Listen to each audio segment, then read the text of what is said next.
Okay, we are live on TikTok, on YouTube, and CBCNews.ca. Hi, everyone. Thank you for joining us. I'm Avneet Dillon. I'm a producer with the CBC News social team, and this is Alex Panetta. He is our Washington correspondent.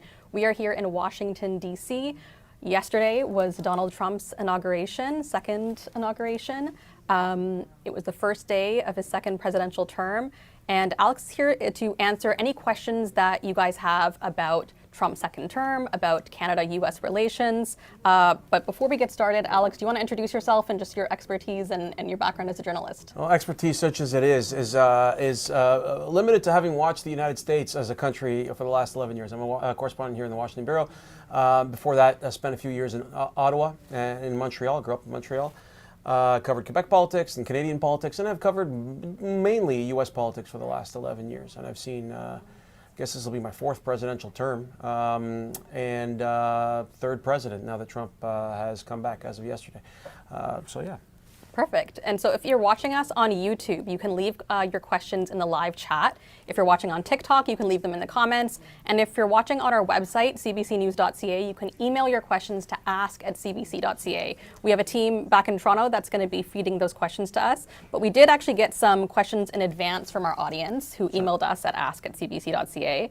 So one question here from Lynn in Toronto. She asks, what is an executive order and how is it different from bills passed in Congress and approved by the Senate to become law? Is there anything like an executive order in Canada?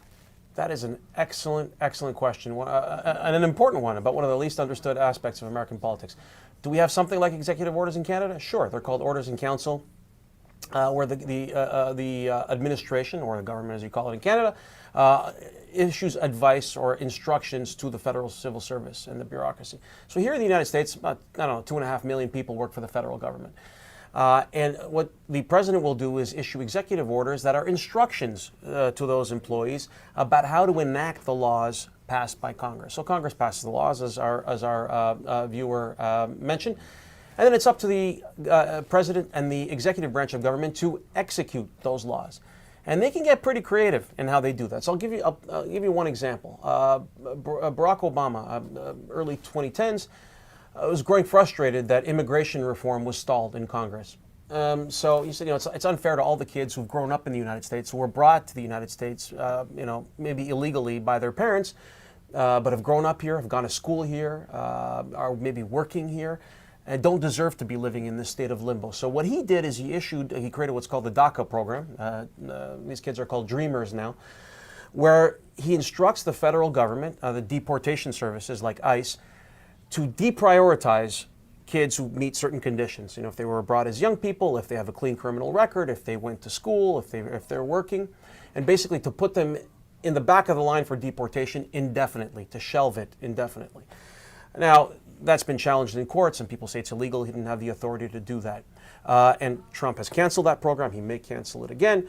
So, but what you're seeing there is this dance in trying to interpret how to execute these laws. And the courts have weighed in many times. The most important case in the history of the United States determining what the limits are was the 1952 Youngstown steel decision. Truman government administration tried to take over steel mills in order to help fight the Korean War. And the Congress had said, we don't want this. And then Truman did it anyway. And what the Supreme Court said at the time was the president cannot go against the will of Congress. You can try to interpret congressional laws. You can maybe stretch that interpretation a little bit, but you cannot contradict laws expressly passed by Congress. And that's where we are now. So we'll see, Trump, for example, yesterday issued executive orders on a multitude of fronts, making it easier to drill for oil, exploit natural resources, to make it easier to permit is one example. He's instructed the federal government to start calling the Gulf of Mexico the Gulf of America. It's within his power to tell his employees what they should call places. And so that's how he's going to use executive orders. And we got a taste of it yesterday, and quite a few of them, including some that pertain to Canada. And we should mention, we were here in the newsroom last night. Alex actually filmed a video for our TikTok account where he broke down some of those first executive orders that Trump signed. So you can check that out on our TikTok account or on YouTube Shorts if you use that platform.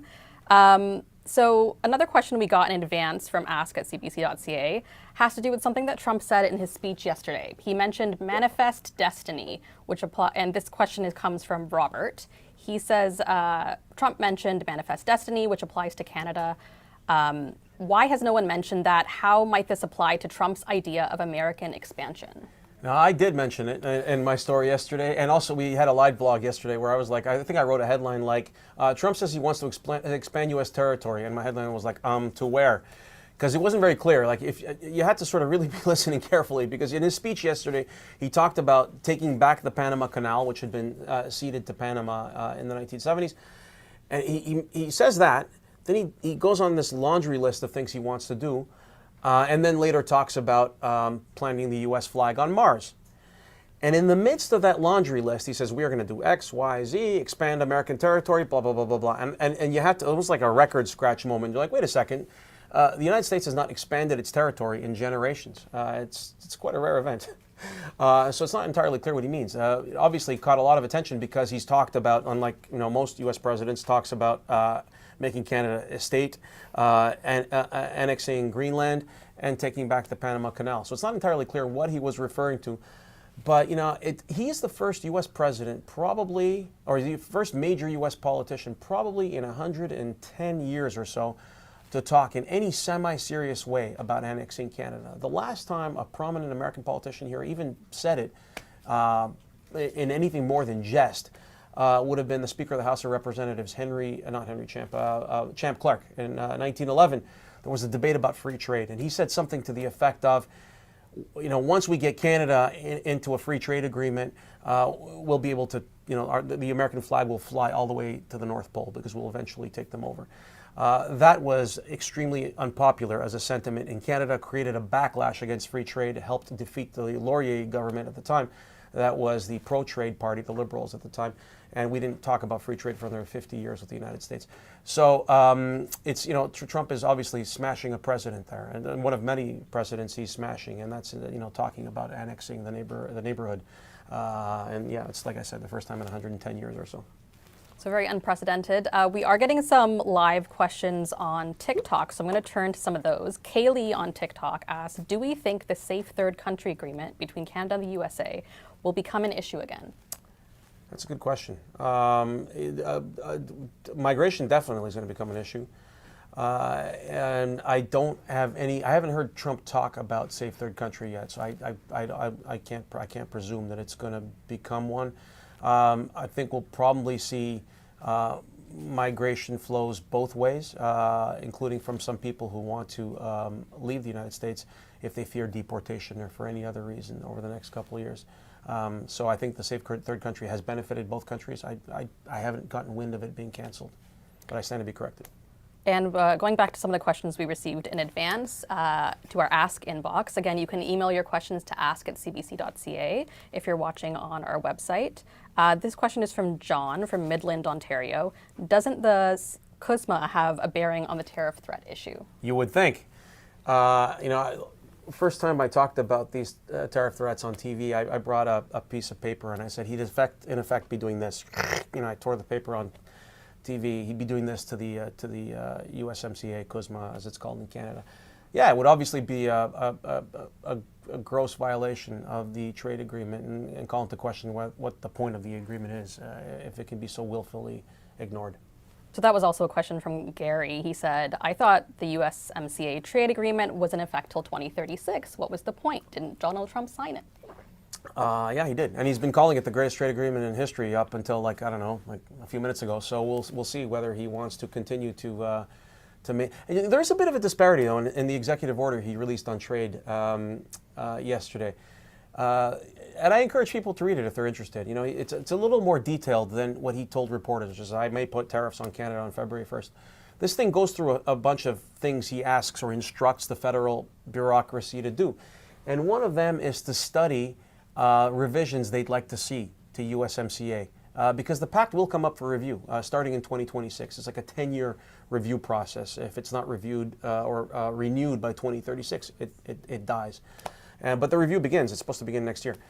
And he basically asked his federal employees to start looking into what the United States wants in this process.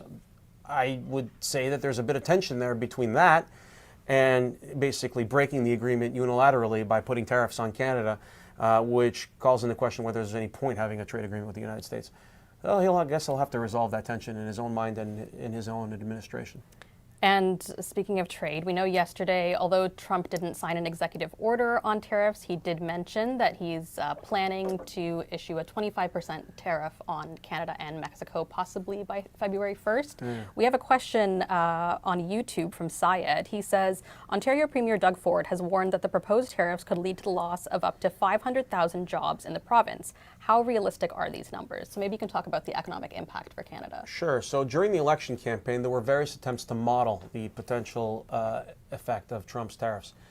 And the results were, I mean, a mile wide, right? You had everything from a potential impact of 0.4% GDP hit to Canada. So we lose almost half a point of our GDP, which is bad, but not catastrophic, all the way up to more than 5 percentage points, which is catastrophic. That's like, depression territory, essentially, or practically. And that all depends on what the tariffs look like, whether there are exemptions of certain products, how high the tariff threshold is. Is it 10%, as he was talking about during the campaign? Is it 25%, as he's talking about more recently, which would be extremely severe and cause a very sharp recession, I would expect. But it also depends on Canada's response, right? Because a free market economist will tell you that, according to economic theory, counter tariffs or retaliatory measures are bad because it just punishes more people. But sort of the realists and practitioners of the trade craft of tariffs and economics will say, well, you have to do something because you don't take a punch in the face and say, please punch me again in the future. So there's the realpolitik of it, and then there's the sort of the strict economics of it. From the economic standpoint, putting on counter tariffs could make things worse and maybe even take us beyond that 5% GDP damage point, which would be catastrophic. But then you have the practical or the sort of the realpolitik of it, as I said, where you basically don't allow yourself to get hurt without telling people that, or exacting some pain on the person doing the damage. I just want to remind our audience, we are live on TikTok, YouTube, and CBCNews.ca. So that's the CBC News TikTok account, CBC News YouTube channel. You can leave your questions in the live chat on YouTube. On TikTok, you can leave them in the comments. And if you're watching on our website, you can email your questions to ask@cbc.ca. And your questions are for our Washington correspondent, Alex Panetta. I'm going to go back to one of the questions we got in advance that was emailed to us. Chris from Rockport, Ontario says, currently presidents can only serve 2 terms. Will President Trump attempt to change that law and be more like Putin and become a dictator? So let's back up for a second, the 2-term thing. So that is the product of the 22nd Amendment passed in the 1940s. And this is after Franklin Roosevelt had served 4 terms. And by all accounts, one of the great presidents in American history. So, I guess, the old rule of thumb is, you don't throw the bums out if you like them. But the United States did create a rule where you have to throw the bums out after 2 terms. And during the Truman administration, that law came into effect. So will he try to serve more than 2 terms? I would say no. He is joking about it. He jokes about it quite a lot, and he has been for a few years. Would he want to if he could? I'm sure he would. But I think a far likelier scenario is that he probably appoint a designated heir. As Putin did with Vladimir Medvedev, right? Or in Mexico, Andrés Manuel López Obrador essentially picked Claudia Sheinbaum as his chosen successor within his party. And if you do that, then you presumably exert some influence over that person. So could Trump continue to exert influence over American politics or over the Republican Party after 2028? I'd say that the chances are quite high. Would he attempt to remain in office after 2028? Maybe. Will he remain in office after 2028? I mean, I cannot envision, certainly through constitutional means, that happening, and I think the chances of it happening in any shape and form are extremely slim. But it sounds like you're saying possibly his son could be. Would it be his son? Would it be J.D. Vance? I mean, I think we just covered an election. I'm not in any mood to think about the 2028 election yet. But yeah, I mean, I could imagine a Don Jr. or a J.D. Vance or someone else. I think those are probably the 2 leading candidates to be his, handpicked successor. But there could be others waiting in the wings. Okay, we've got a question about Trudeau. So how did Justin Trudeau's brief visit to Mar-a-Lago, we know he visited Mar-a-Lago recently, how did it impact the issue? Did it reignite the 51st state joke?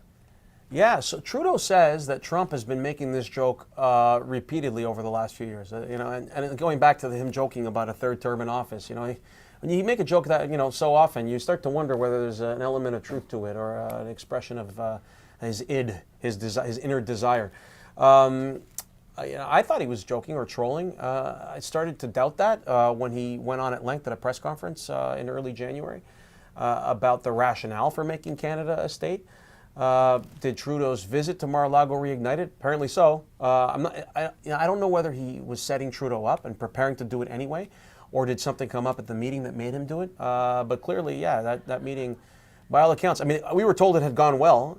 But it can't have gone that well if we've heard nothing but jokes about Canada for weeks ever since. So, yeah. And we do know with the Trump 51st jokes incident with Trudeau, although Trudeau was not at the inauguration yesterday, another Canadian politician was, Danielle Smith from Alberta. What do we know about her presence yesterday? She was supposed to be at the inauguration on the Mall along with the much larger crowd, but when they shrunk that crowd size from 100 and something thousand to a few hundred inside the Capitol Rotunda, and suddenly she was left out in the cold, literally, along with the rest of us who were going to cover the event on the Mall, and it didn't happen. Obviously, it went indoors. No, she was there. She went to the Canadian Embassy for a party, from what I understand. Along with some other Canadian politicians. But yeah, no, I don't think there were any. I mean, there were some Canadians at the Capitol. I think Cabinet Minister might have been there. I think Wayne Gretzky, hockey legend Wayne Gretzky, was at the Capitol. I'm not sure who was in the rotunda itself because that was a pretty limited circle of people. I mean, even cabinet members' spouses weren't allowed in, and that's why some people noticed that at least one or two of the tech billionaires were allowed to bring their spouses, but members of the government or the administration or members of Congress weren't. So those were exclusive tickets, and I don't think the provincial premiers of Canada were invited. And I see a question here on TikTok that actually you answered in a video we filmed recently. If Trump is a felon, how will he get access to Canada for the G7? So I haven't asked this question of anyone in Ottawa for the last few months, but after he was convicted in May of last year, I checked with some folks, and my understanding was there was a briefing note of some sort, not like a formal note, but just kind of like some briefing material hastily put together in the aftermath of the conviction. And it's relevant because Canada is going to host the G7 summit this year in Kananaskis in just a few months. So is Trump, what has to happen for Trump to enter Canada? And what I was told is that it requires some sort of special designation from the Minister of Immigration. I've also told there could be some sort of diplomatic exemption. But bottom line is, my understanding back in May, last time I looked into this, is it would require an extra hoop for someone to jump over to get him into Canada. And I would imagine that they would jump over that hoop. Maybe there will be some debate within Canada if he's putting tariffs on. That I can't assume. Maybe the debate would happen within the Liberal leadership race. But yeah, that's the process from what I understand. And we don't know who that immigration minister who has to issue that permit is going to be. There could be a Canadian election between now and the G7. There could be a change of government between now and the G7. So yeah, that's going to have to be someone's decision, and I'm not entirely sure whose lap it will fall in. We're getting more questions on YouTube and TikTok. We have a question from Jimmy on YouTube. If the tariffs go through in February, what do we predict will happen to the Canadian dollar? I'm assuming it would drop. I mean, just the very idea of a 25% tariff, when Trump tweeted about it or posted on his social media feed about it, led to an overnight plunge in the dollar. I'm going from memory here. I think it was a half a cent plunge. I don't remember exactly. And it would continue to drop. It's actually, I mean, it's approaching, some of its historic lows already. We're getting almost into the 60s now in terms of cents on the dollar for the U.S. Dollar. And what that does is it essentially mitigates some of the effect of a tariff hike. So let's say, you know, the President of the United States puts a 10% tariff on, I don't know, this phone, for example, right? So that's, if the U.S. dollar gains, you know, 2 cents, already that tariff is effectively, you know, closer to an 8% tariff. And then the question is, who swallows the rest? Is it, you know, the producer? Is it the consumer? Probably a little bit of everyone. You know, a little from column A, a little from column B. So the pain gets spread. But the currency depreciation is part of the effect. And that'll create winners and losers in Canada. The winners will potentially be, and this is, you know, we're getting outside my wheelhouse here, but potentially manufacturers, like people who make things to sell abroad. Suddenly those things will be cheaper. You know, you make cars, you know, well, again, I'm thinking in real time here, but you'll get hit by a 25% tariff, so maybe you won't win that much. But certain folks who sell to certain places in the world will say, hey, suddenly the Canadian dollar is cheaper, it's easier for me to export. Maybe not to the United States, unless you get an exemption. But it'll also create losers. If you're a Canadian trying to buy things elsewhere in the world, Canadian on vacation, a Canadian company trying to invest in the world, suddenly the Canadian dollar is weaker and that hurts you. So there are winners and losers. I suspect there'll be more losers than winners if there's a 25% tariff on Canada, but there could be opportunities there too if there's a weaker dollar. Okay, and we're getting more questions on TikTok, YouTube, and to our inbox. Just a reminder to our audience, if you are watching us on TikTok, you can leave your questions for our Washington correspondent, Alex Panetta, in the comments. If you're watching on YouTube, you can leave them in the live chat, or you can email us at ask@cbc.ca. We have sort of a visa-related question. I'm not sure if you'll be able to answer this, Alex, but it's from Nirav, who emailed ask@cbc.ca. What do you think are the possible impacts on professionals working in the U.S. on TN visa under the CUSMA Treaty? Do we see a threat to this program? That's an excellent question. I know the Canadian government had tried to expand that program in the USMCA. They actually wanted more labor mobility, and we're told it was a non-starter because you'd have to go through Congress, and then you're getting into immigration reform, and the Congress didn't want to have anything to do with that. So they kind of kept in place the TN system from the old NAFTA visas. I have to check to see whether changes to that system need to be legislated. I'll confess to not being aware of whether the U.S. president has the power to suspend the delivery of those visas. I suspect he might, but again, I'm not sure of that. What I know is the U.S. president has a lot of power to sort of delay, complicate, frustrate the delivery of other visas. And I think you're already starting to see it. And also there's the birthright citizenship issue. If you're Canadian in the United States on a work visa, and you want to have a child in the United States with someone else on a work visa, the executive order that was passed, handed out yesterday on ending birthright citizenship, if you read it carefully, it doesn't only target the children of undocumented migrants here. It also targets the children of people on work visas. And I have to sort of look at it again to sort of check out the fine print on this. It's on the White House website if you're curious.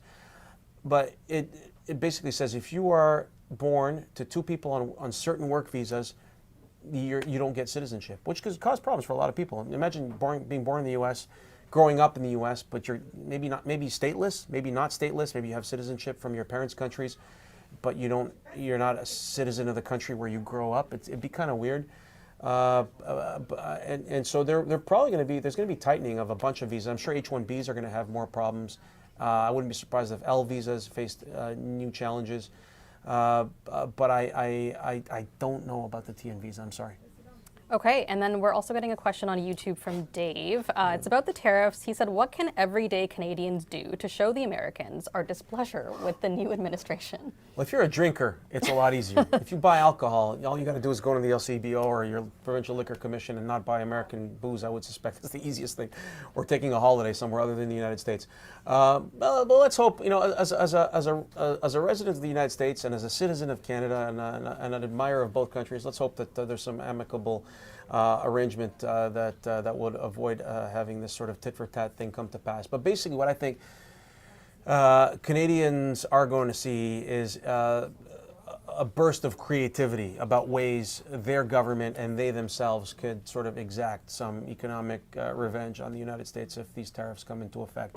And I think sort of like, where you travel, what you eat, what you drink, what you buy at the store is going to probably enter into that calculus. But like I said, let's hope for better tomorrows and that we don't end up in that world. And then a question about Canada's potential response if, say, these 25% tariffs do make it through. Ama on TikTok asks, what kind of response can Canada make? Yeah, so Canada has a few levers at its disposal. Now, I'm just be perfectly clear. Getting into a schoolyard fight with the biggest kid in school is usually not going to leave you looking very good. Like, you're not going to end up in good shape. You'll end up with bruises. It'll probably hurt you more than it hurts the alleged bully. But going back to my earlier point, I think the prevailing sentiment within the Canadian government, and frankly, the prevailing sentiment I think within Canada, is you don't allow a kick me sign to sit on your back for the rest of your life. You sort of have to challenge it somehow. So how could Canada challenge it? Well, I referred to one. Canada has some of the largest buyers of alcohol in the world. It's liquor commissions. I think Doug Ford, the Premier of Ontario, has already said that he would maybe suspend the purchase of U.S. alcohol like wine and bourbon. The challenge you get into there is, depending on what you stop buying, you might end up hitting people that don't have much leverage with Trump. So if you stop buying California wine, I'm not sure Trump really cares too much about what California politicians tell him. Or, maybe some of his friends own vineyards in California. For all I know, he owns a vineyard in California. And so maybe you would get some traction. But yet, sort of what ends up happening is the Canadian government has to look very carefully at who it's hurting by putting counter tariffs on certain products or by suspending the purchase of certain goods. Are you hurting people that have leverage with Trump? Or are you hurting people that Trump will say, I don't care. Like, I don't care if you have economic pain, you're my political rival or something, right? Are you hurting Canadians, right? I would suspect that, putting tariffs on U.S. Liquor doesn't hurt too many Canadians because there are a lot of places in the world that make liquor. But you have to sort of look for products where Canadians maybe have an alternative. You don't necessarily want to be targeting certain foods. Like, we get a lot of our vegetables, our greens in the winter. I think the vast majority come from like Arizona. I think a little bit from California, but California is more in the fall. But basically, in the dead of winter, a lot of our stuff comes from southern Arizona and California. And you don't want to be putting tariffs on things that make vegetables more expensive for Canadians as well. So that's you kind of have to sort of go through that that two-step test. Am I hurting the right people in the United States? And am I not hurting Canadians in doing this? And I'm sure the Canadian government has a bazillion spreadsheets, and they're sort of looking through what satisfies column A and column B. And very often you end up getting tariffs on like Kentucky bourbon because like the politicians from Kentucky tend to be Republicans, including until recently the leader of the Senate, Mitch McConnell. So you might get a lot of that kind of stuff. They'll probably be looking for opportunities to do some damage to Elon Musk, although he sells products that I think most Canadians, don't have a lot of great alternatives to. So we'll see. But yeah, that's what they'll do. Try to sort of, what hurts the right Americans and what doesn't hurt Canadians. No more Tesla Cybertrucks in Canada, maybe? They might get more expensive. So related to tariffs, we have a question from Michael who emailed us. He's looking to get clarity on the tariff thing. So is the idea that the American consumer pays the tariff, and the idea is that this extra charge would induce them not to buy our products and reduce our market in the U.S.? That's an excellent question. So I would turn his attention to a congressional hearing last Friday, I believe.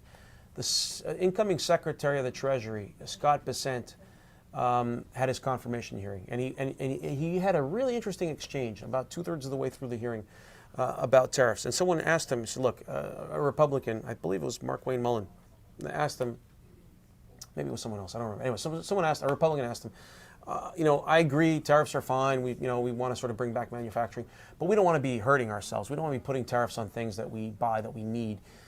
What's the strategy here? And his response was really interesting. He said that there are 3 strategies. Goal number 1 is to restore manufacturing here in the United States. Basically to make companies say, what's the point of building abroad? Let's build in the U.S. And I think that's why if I'm in Canada's car industry right now, if I'm an auto worker in Canada, I'm a little nervous because I think that's like, if there's going to be a target, if these tariffs go ahead, I think that's target number 1 for Trump in Canada. I don't see that he is likely to put tariffs on Canadian energy. I just don't think it helps the United States very much. I think it causes a lot of blowback. It potentially causes inflation. I think, he may want to hurt manufacturing jobs or investment in Canada, so the companies say, you know what, the heck with this, I'm just going to build my plant in the U.S. That's objective number one. Second objective, I believe, is for national security reasons. So, for example, Huawei phones or things like that. There's certain products like chips where you don't want to be importing certain materials because you want to have them here or built by allies for reasons of national security. And he mentioned China specifically in that regard. And there's the third, and this is the interesting one. I think as a Canadian, you sort of have to be listening. I think the first one is of interest to Canada, manufacturing, and this third one, negotiation. He said, sometimes we do this as a matter of negotiation. And he specifically mentioned Mexico and the border. And that was very intriguing to me because that sounded a heck of a lot like what Trump has been saying about the border. And he says, the border is porous. We have too many migrants coming through illegally. We have too much fentanyl coming through the border from Mexico and Canada. It sounded a little like what he was talking about, Scott Bessent. So what I'm wondering, and I think, man, would you love to know, this is like the trillion-dollar question for Canadians, is this all a negotiating ploy? Now, I wouldn't be betting Canada's economy on this being a negotiating ploy. That Trump is bluffing, because I think there's a good chance he would follow through at least on some of this stuff. But his executive order yesterday, if you actually look at it, he asks for a couple of things. One of this, he asks for a study into USMCA. He asks for a study into into trade practices or tax practices that are discriminatory against the United States. That's why I think Canada could get retaliatory measures for its digital services tax, which hit large American tech platforms. But he also says, I want a study by April 1st on the border and the effects of the border's porousness on migration and fentanyl. And he specifically says, I want to know about Canada, I want to know about Mexico, and I want to know about China. He goes, but he says, this is not limited to these three countries. This could apply to other countries as well. So last night he said, I could put in these tariffs by February 1st. But if you look at the paper actually says, I need a study by April 1st. Now, this could mean several things. It could mean that he doesn't care, he wants to go ahead with it, and he might do it next week.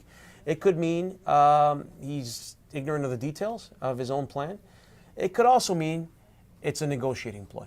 That the specifics don't really matter because all he wants to do is squeeze Canada. Or he wants some Canadians to come down here, offer stuff so he could say, look, I got to win.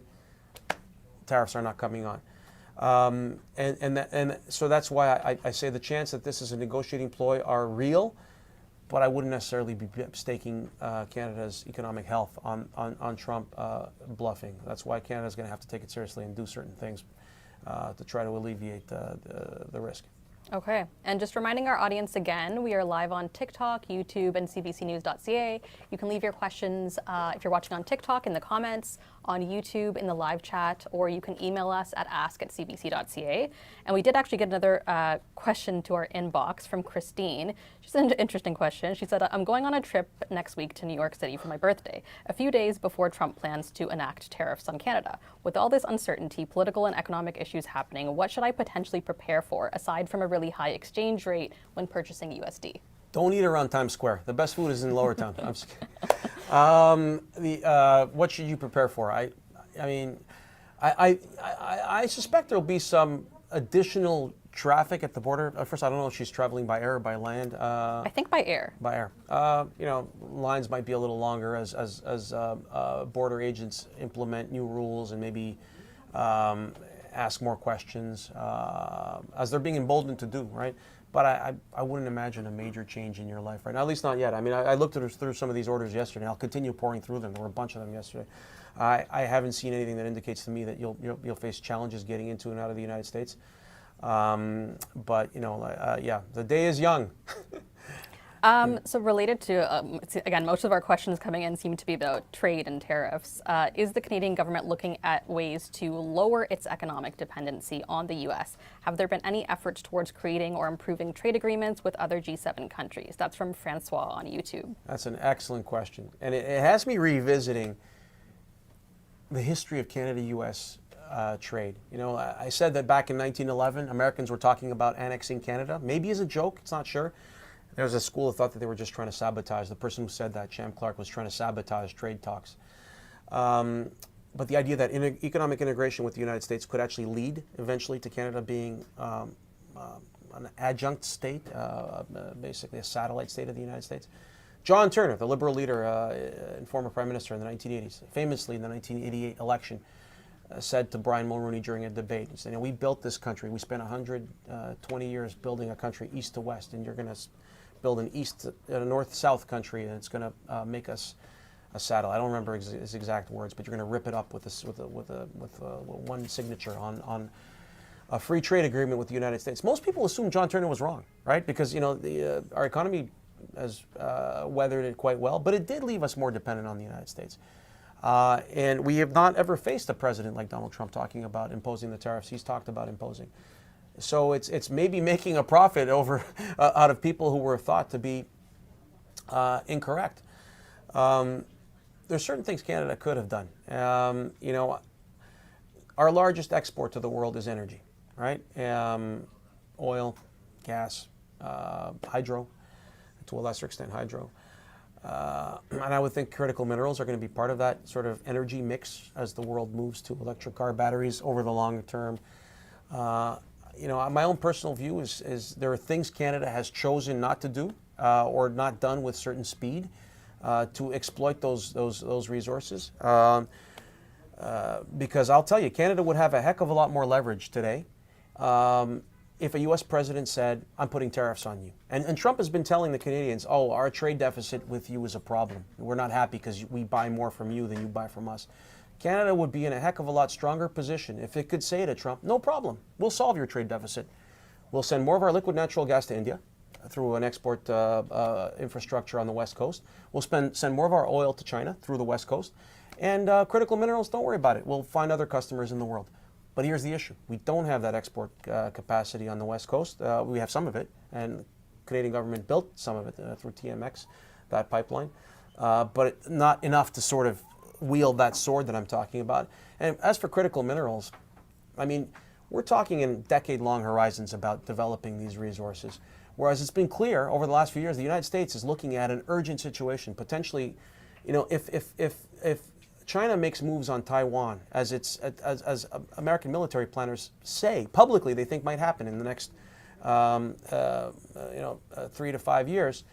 If that happens and it results in, let's heaven forbid, not a war, but a trade embargo or trade sanctions between China and the United States, or some sort of sea embargo where you're trying to, or the Chinese military, which is making arrangements with the Solomon Islands and other places, potentially to make some sort of blockade around Australia and other trading partners. Let's say or just a simpler export ban on minerals, which the Chinese government has already announced in some cases. The United States could find itself desperately in need of critical minerals, and we risk being in a situation where World War II, Canada ramped up its production of aluminum very quickly to help supply American planes and tanks and the domestic market here in the U.S. Our aluminum industry was essentially built in part with American public money. The U.S. military gave grants to Canada, as it's giving for critical minerals today.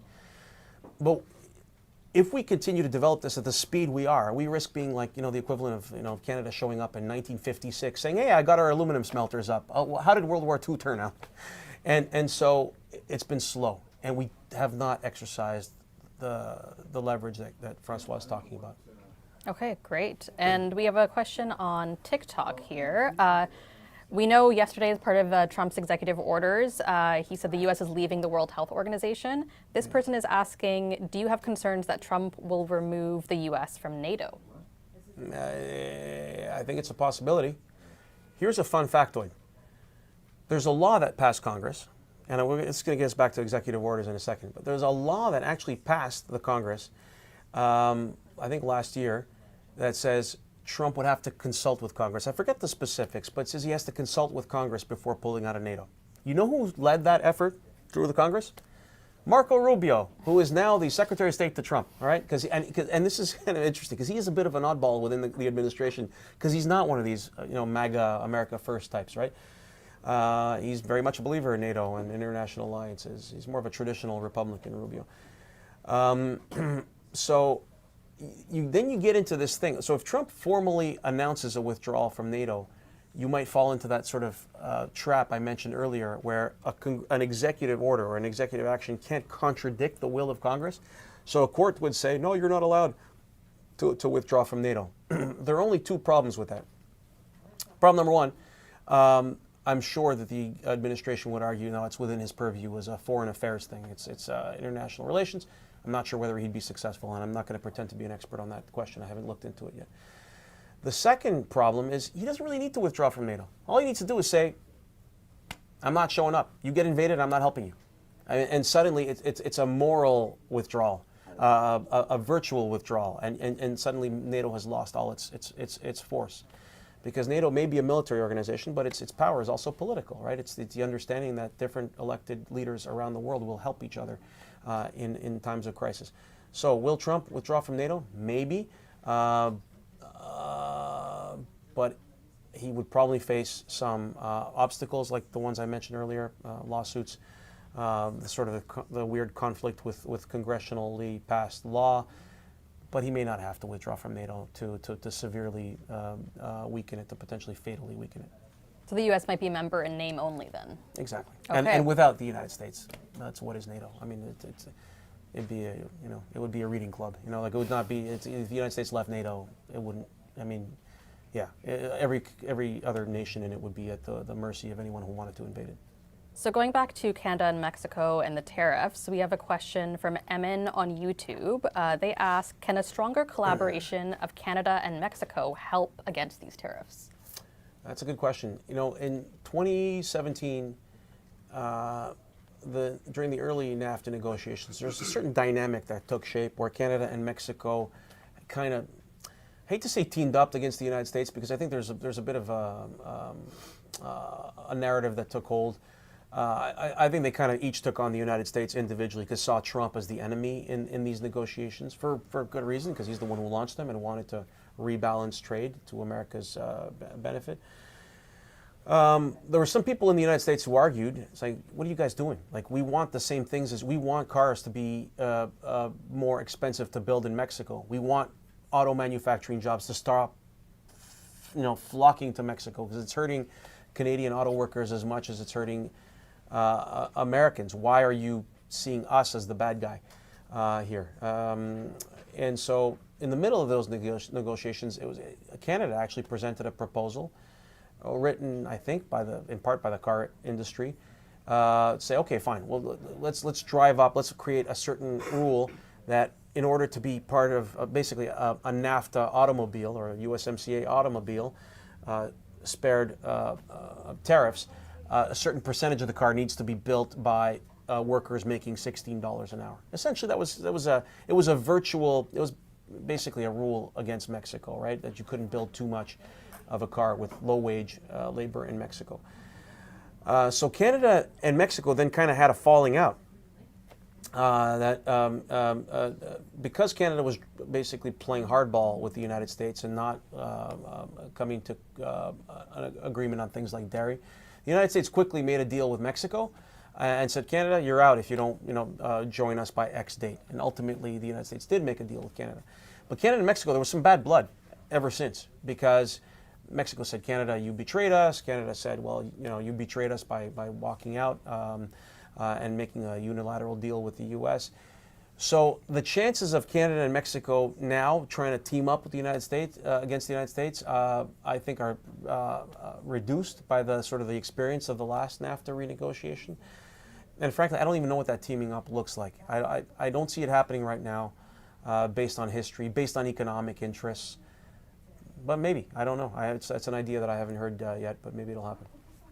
Okay, and we got an interesting question from Scott, who emailed us at ask@cbc.ca. It actually has to do with one of the executive orders that Trump announced yesterday, having to do with gender. So he said, Trump said something about official policy of the U.S. will be that there are only two sexes. Do we know how this might impact a Canadian whose passport has an X, not a male or female, trying to cross into the United States? That's an excellent question.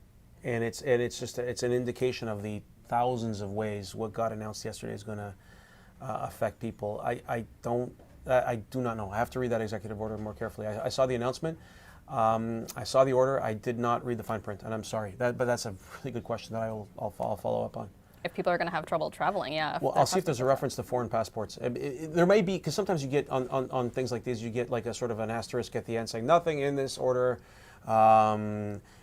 should be interpreted as contradicting U.S. agreements under international law. And then international agreements will sometimes say we recognize each other's passports. So there might be something like that in there. I have to check. And if you're interested in this topic, I'd encourage you to sort of almost skip to the end of the order and look to see whether there are any exemptions in there, or to read it carefully. Because I will now based on that idea, because I hadn't thought of that. And where can people, if they do want to read the executive orders in full, where can they find that? Whitehouse.org, the White House website, and there's basically under the news section on the White House site. You have speeches, proclamations. I'm not sure what every administration comes up with its own sort of website layout, but there's something under the news section of every White House. There's speeches. You can read his inaugural speech, and his executive orders are all there. And they're really, I mean, it's. If you see anything interesting, please do feel free to email, because it is impossible to read all of that in one day. So we'll have ideas like the one I think it was John just raised, which I'm very grateful for. So yeah, please keep them coming, because they're going to be ideas like that over the next little while. So if you have further questions even after this live is over, you can always email ask@cbc.ca, and if there's anything Alex can maybe answer in the future, we'll pass them along. Or tips for me. Or please story tips. Be our eyes and ears. We are grateful. Thank you. Okay, we've got an interesting question from Marlene on YouTube. She asked, could Canada use our water as a response to this threat? If so, how does this affect First Nations treaties? Yeah, well, I mean, I'm not sure how an international agreement on water would affect our constitutional obligation to consult with Indigenous peoples on the use of resources that pass through their territory. Water, I don't even know how much water we actually export to the United States. I'm not sure to what extent that's a leverage play right now. In the long run, it could be. The Columbia River Treaty was in the process of being renegotiated. I'll be honest. I don't know how. That's a long way of saying I have no idea. I'm sorry. Okay, no problem. And just a reminder, we are live on TikTok, YouTube, and CBCNews.ca. You can leave your questions in the comments, chat, or email ask@cbc.ca. And our Washington correspondent, Alex Panetta, is here to answer your questions. We're going to be live for about 12 more minutes. It's 2:18 right now, Eastern Time. We're going to be wrapping up this live at 2:30. So if you do continue to have questions, make sure you send them in. We have a question from Stephen, who emailed us. Is Canada in danger of losing its viability of being a country to invest in, especially if tariffs are in place? Well, I will say that over the last few years, you look at factory investment, there's been some in Canada on large electric vehicle battery plants. That's happened a lot. But now we've already heard that one major car company, Honda, a few days ago said it was considering its next steps on planned production at one of its new facilities. So the United States has already the last few years seen an explosion of manufacturing investment. Like, you're just seeing like this vertical climb in terms of companies investing to build here. And I think there are a variety of reasons for that. There's public money has been thrown at companies in things like the Inflation Reduction Act, signed by Joe Biden, which is now, I think, going to be modified to some extent, or interfered with by executive order, and then maybe parts of it might be repealed in law. That's one reason. The second reason, corporate taxes have dropped in the United States over the last few years. The United States used to have relatively high corporate taxes, and that changed under a law Trump signed in 2017, I think, the Tax Cuts and Jobs Act. And then the third reason is tariffs. I think the United States is now just constantly threatening everyone. You know, Biden didn't repeal Trump's tariffs from his first term on China and on steel and aluminum. So Democrats like tariffs too, not to the extent Trump does. What we're seeing now is just going to sort of spread uncertainty around the world. And if you're an investor, you might very well say to yourself, let me just build a plant in the United States. I think that's the goal. That's what Trump wants. And fighting that, it's not going to be easy for other countries, including Canada. And that's why the next few weeks are going to be so critical. It's going to take really smart policy making and really smart threats to try to get Trump to back down. So creativity, collaborativeness where necessary, like basically collaborating with Trump on things like, the border. I think Canadian government's already announced a bunch of stuff. It's also going to take really smart, at least the threat of countermeasures, because if these things go into effect, even if they're only in play briefly, if these tariffs, are there only even for a few weeks, it will be a message or a memory that the market will carry with it for a while. And so that's why I think this is a really critical moment for Canada. Okay, and then we got another question emailed to us from Kevin. He said, can we skirt around the tariffs by selling to an offshore buyer who's not affected by tariffs and ship to the regular location and have the offshore buyer resell to the regular buyer, effectively bypassing any tariffs? Very creative. I suspect the short-term answer to your question is yes. The long-term answer is no, because I think people will start doing that, and I think the United States government might eventually get wind of this, and then there will be another executive order adding a sentence to the previous executive order saying we also, 25% tariffs on whatever island we're shipping this stuff from. So that's not something to be. I doubt that would work. And we have by the way, there's a name for that too. It's called it's transshipment. The United States, certain that Trump's inner circle is very much wary of transshipment. Okay. Question about diversifying our export partners from someone who asked this on YouTube. A tariff war with the U.S., they say, would only serve to hurt both nations and force Canada to diversify our trade more with Europe. Is Canada prepared to diversify our export partners? I don't know. We've been talking about this forever. Pierre Trudeau talked about diversifying our export markets, and guess what? It doesn't happen because we happen to live next to the largest, wealthiest country on the planet, and so it makes you maybe a little lazy. As John F. Kennedy said, geography has made us neighbors. Destiny's made us friends. I'm misquoting him, but it was something along those lines. We're next door to this economic superpower. It's really hard to start looking for customers far away who are poorer than your next door wealthy neighbor.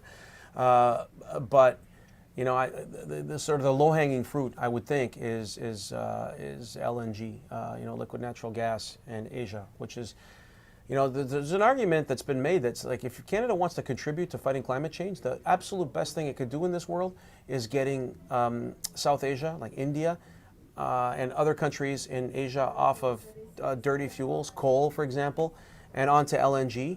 It would make us wealthier. It would also give us more leverage. So if the United States ever threatens us, we would sort of say, here, we'll send more of your LNG or whatever we're sending you another way.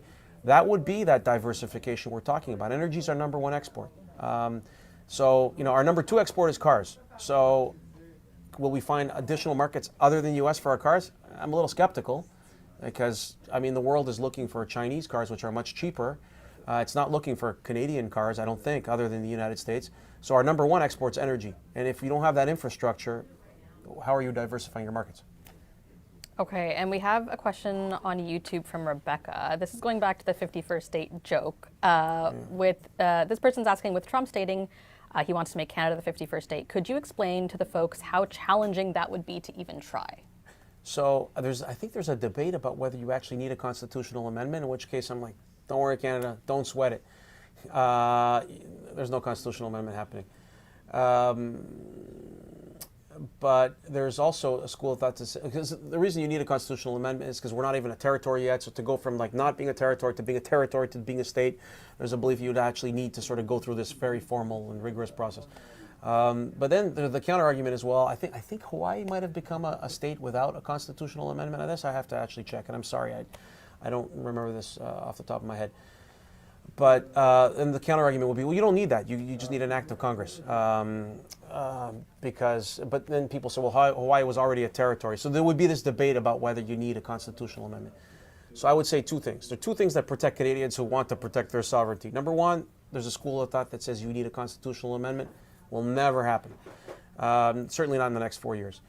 Number two, if it's only an act of Congress, the politics are also really challenging. The United States Congress couldn't even get Washington, D.C. statehood, right? The House of Representatives passed a bill a few years ago. It didn't get through the Senate because you need 60 votes. It's complicated. It involves the filibuster rule. I'm not aware of the filibuster rule changing. to reduce the threshold from 60% to 50% in the Senate. But even if it does change, and even if you only needed 51 Republicans to vote for it in the Senate, there's the politics of it are kind of tricky. I saw a public opinion poll the other idea. The Wall Street Journal, I think, did this poll. It was extremely unpopular. Making Canada a state is not popular for a variety of reasons. I think Republicans, a lot of conservatives don't like it because they're like, wait a second, I don't want to have an extra, 40 electoral votes go to the Democrats. Or if you split it up into 2 states, as Trump has been saying, I don't want then potentially 4 votes in the Senate going to Democrats. So that's one reason it loses popularity. Then you have Democrats not liking the idea because it's Trump's, and they're also like, what the heck are you doing talking about invading our neighbor? And then other people who just think the idea is kind of batty. All right. So anyway, bottom line, going from memory, I think the support for this idea was at something like 20%. This is like, in that same poll, eliminating the Federal Department of Education was more popular than this. All right. It's just not a popular idea. Right. So you'd have to get through Congress an idea that is like deeply disliked by the vast majority of Americans. Color me skeptical. So I don't think this is happening. Could it cause other issues for Canada? Could it gain traction in the public imagination and lead to something different in the long run? Could it change the politics in the long run? Maybe. Yesterday, I think you were actually out in the street when you saw some Proud Boys, members of this militia, out in full force here in Washington for the first time in 4 years. They walked past the Canadian embassy and they were chanting. You were there. F. Trudeau, which even though he's resigning, and then 51st state. 51st state, 51st state. So it's gained traction in the public imagination here. Does it remain a sort of a fleeting joke that people tell? Probably. Will it continue to be something people talk about for years? Maybe. But like I said, I don't see it happening in the next 4 years, certainly for the reasons I mentioned. Constitutional amendment is tricky. Constitutional amendment is virtually impossible. An act of Congress is tricky, and the politics are pretty bad at this point. Okay, we've got like 3 minutes left, so I think this is our last question. From Nick on TikTok, do you believe after all of this, Canada and the U.S. will still be each other's closest allies? To quote John Kennedy, geography has made us neighbors, history has made us allies and friends, and I should know that quote. I hear it about 11 times a year because every Canadian politician who comes to Washington always, they solemnly read from the television, history has made, and it's like, yeah, we've heard this one before. Everyone says it all the time, which is why I should remember it. At a certain point, it's like, if you're not going to be friends with each other, who else are you going to be friends with? I mean, we'll have lots of friends in the world, but, we're relatively similar culturally. We speak, most of us speak the same language. We cheer for a lot of the same sports teams. We watch a lot of the same movies. It always warms my heart when I'm traveling across this country as a reporter and I meet someone, particularly in the northern states, but it happens in other states as well. And they'll say, "Oh my God, I love Front Burner or one of your CBC podcasts." And and older people too who used to literally just watch CBC Television in Michigan. We have cultural affinities, and I think that will persist. We may be going through a rough patch, and I suspect. I said this yesterday. I think we're going to go through a phase over the next few weeks where trade tariffs on Canada are like a page 8 story in U.S. newspapers most days. It's going to be like a second tier story. It's not like top news for most Americans on most days. But Canadians are going to spend every minute of every day thinking up new ideas to exert economic pain on the United States. Like, we will be thinking of ways of revenge every minute of every day because it's an existential issue for Canada's economy, and I think it's going to be a difficult moment. But I suspect the geographic and cultural reality eventually wins the day. Okay, I want to thank you, Alex, for answering all our audience questions today, and thank you to everyone who tuned in on TikTok, YouTube, and CBCNews.ca. We're going to wrap it up here. If you have any questions that we didn't get to, you can email them to ask@cbc.ca, and we can try to get answers for you or even pass on potential story tips to Alex here. So thank you, everyone.